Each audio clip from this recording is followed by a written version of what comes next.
All right. What up, y'all? LocsNLoad Firearm views here today. All right. I'm honestly here just to try out this camera. This brand new camera I just got for Christmas. It's a webcam. And I'm looking at it on the screen. It looks really clear, like I want it to. So I think we can keep it moving from now. So I wanted to do it this way because I didn't have much time to make a video. My sister's in the hospital. Nothing bad. She's supposed to deliver her baby today, her son. So I'm gonna be Uncle Tom, hopefully by the end of today. So I want to make this quick video, just in case I get like a quick ring. No, hey, come on down. So we're gonna do this, try out this camera, and see how this goes. So I have 4 questions because on Instagram I put in like a little poll, whatnot. Hey, ask me some questions so I can make a video on it because I want to test this out. So I have 4 people ask me questions, and so we're gonna go through those 4 questions right now. So the first question is from Spay Baby Savages. I'm probably gonna say these names wrong because y'all have weird ways to say names. It says, it looks like a 2-part question. What is the perfect length for a can?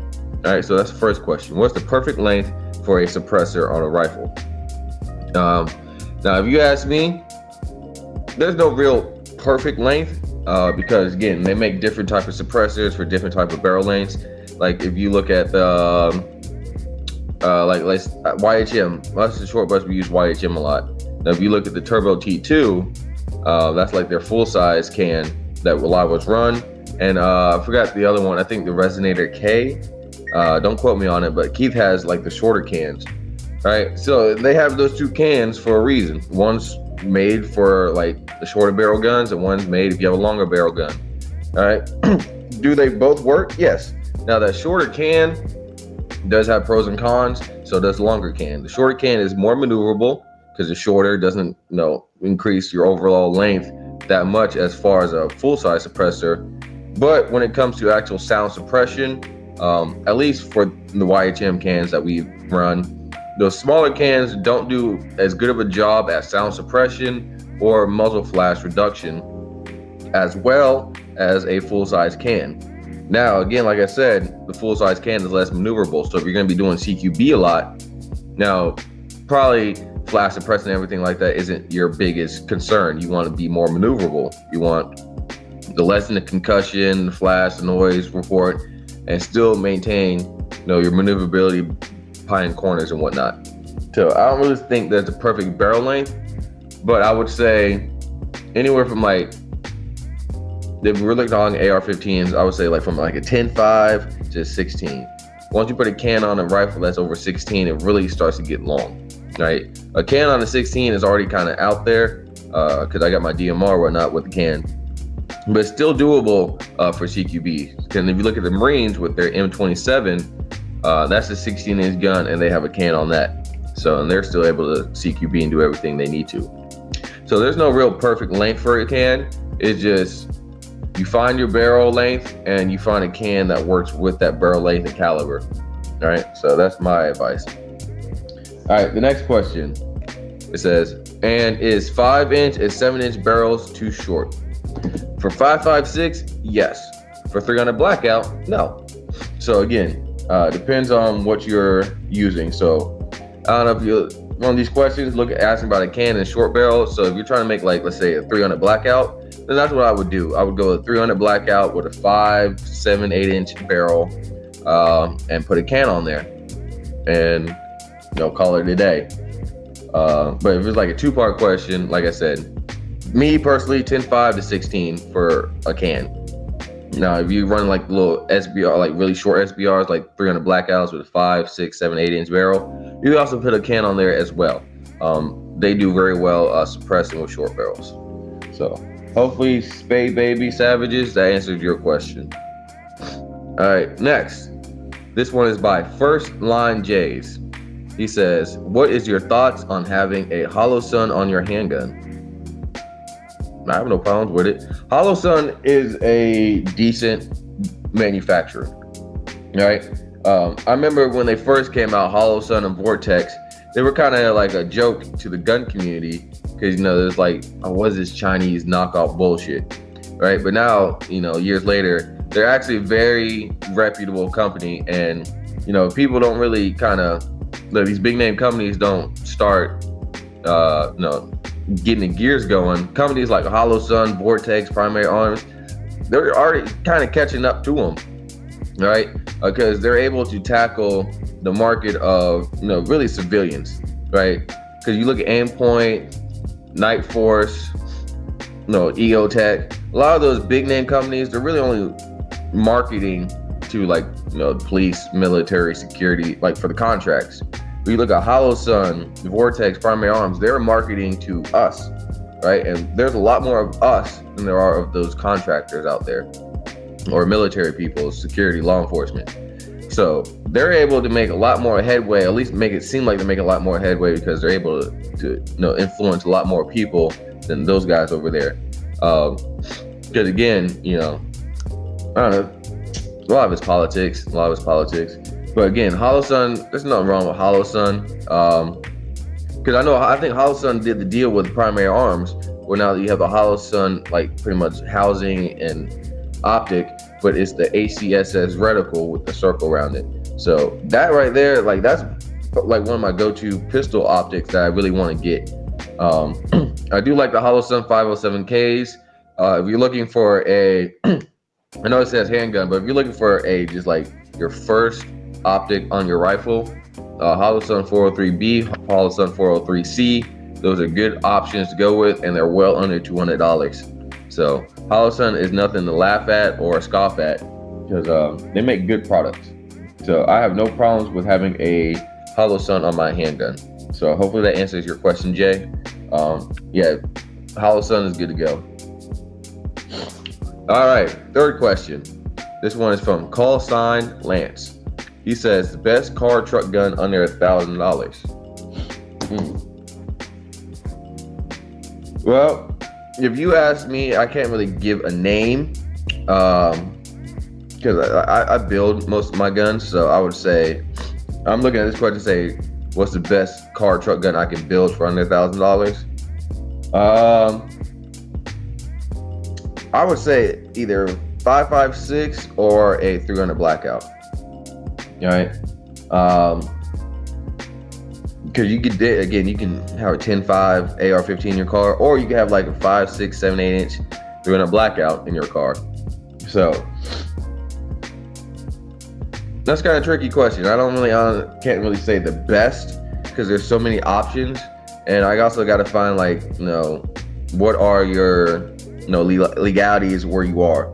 Are you allowed to carry like a rifle caliber firearm in your vehicle? If not, then that 300 blackout 5.56 ain't gonna work. Then you're probably gonna want to get like a 45 ACP or a 9mm. So I guess if I want to throw out suggestions, you also saw me review the Palmetto State AKV 9mm as a PCC. That'd be a good option. I have a 10.5 BRN. It's a piston-driven system, so I can fold the stock or the brace. A lot is still legal, right? And use that, and I can shoot it folded, or I can extend the stock and use it. So it's hard to say. I would definitely say if you're going to use a car truck gun, you definitely don't want it to be too long, right? You definitely want it to be something that if it's right here in your vehicle, like if I'm in my driver's seat right here, here's the window. You definitely want something you can reach over, grab, have some type of point of contact the rifle, whether it's the hand on the pistol grip, hand on the hand guard, and your stock on the shoulder, or just these two. To somehow be able to, you know, transition from here to here and actively use that weapon. So it can't be too long. Now, if you ask me, I don't want anything longer than like a 12.5. All right, 12.5 inch barrel. Again, that's just my opinion. If you ask me, I would say like something like a 10.5 would be perfect for a car.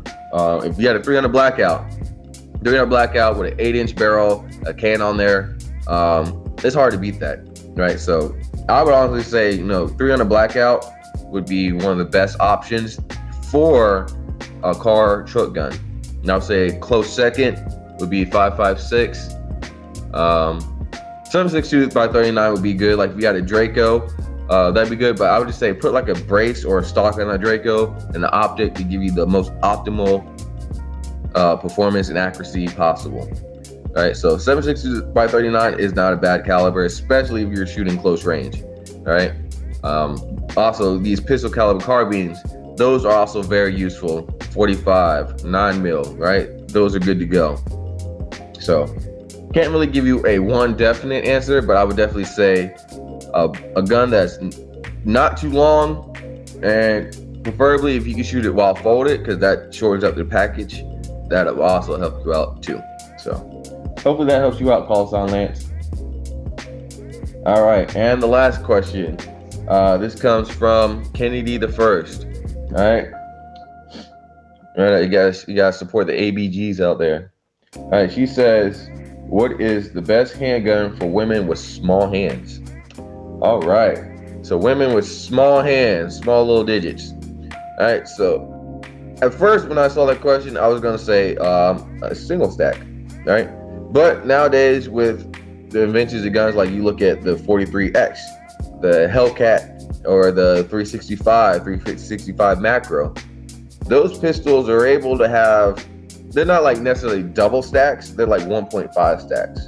So it's a little thicker than a single stack, but not as thick as a double stack. So if I was recommending to you, Kennedy, I would say something like a 43X, a SIG 365, a Hellcat, a Springfield Hellcat, my bad.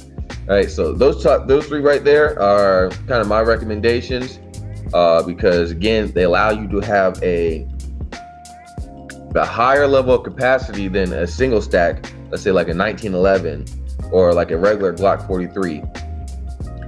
You're able to have a higher level capacity, but the grip on that handgun is not too big to where your smaller size hands won't be able to get a firm and positive grip on the frame.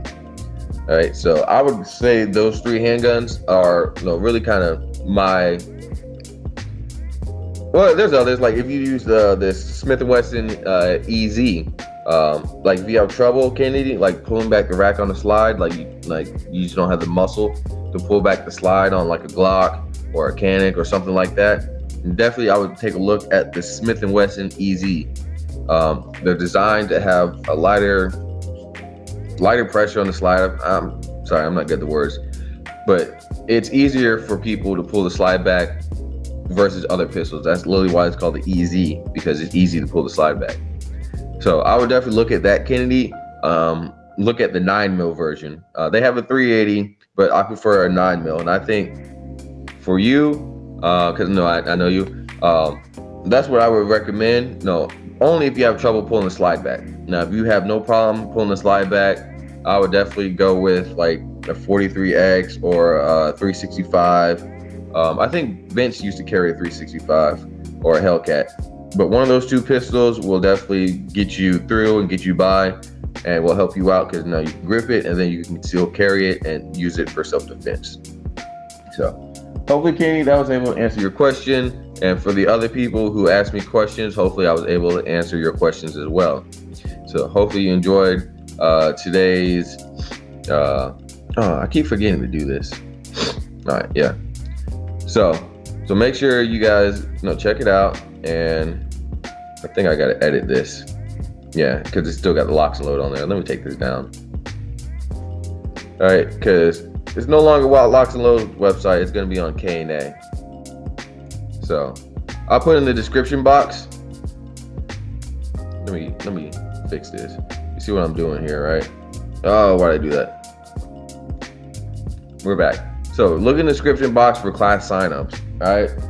Before it was just LocsNLoad, but it's kind of hard. It's kind of hard to do all this shit by yourself. To be a YouTuber, an instructor, to security officer, then other side hustle jobs, and it's just a lot. So it's under K&A now, so I got more support. It's 4 instructors, including me, and so we have an office now instead of just me coming to your house. So we have a legit office and everything, and so I want you guys to sign up on there if you're looking for firearms classes. So we do pistol, shotgun, rifle, CCW, And if you're looking to purchase firearms, you can get it there as well. So hopefully you guys like the video. Ask a firearm instructor. If you have more questions, put it down in the comment box below, and I'll make a video answering your questions the best I can. On top of that, guys, stay educated, stay dangerous. LocsNLoad out.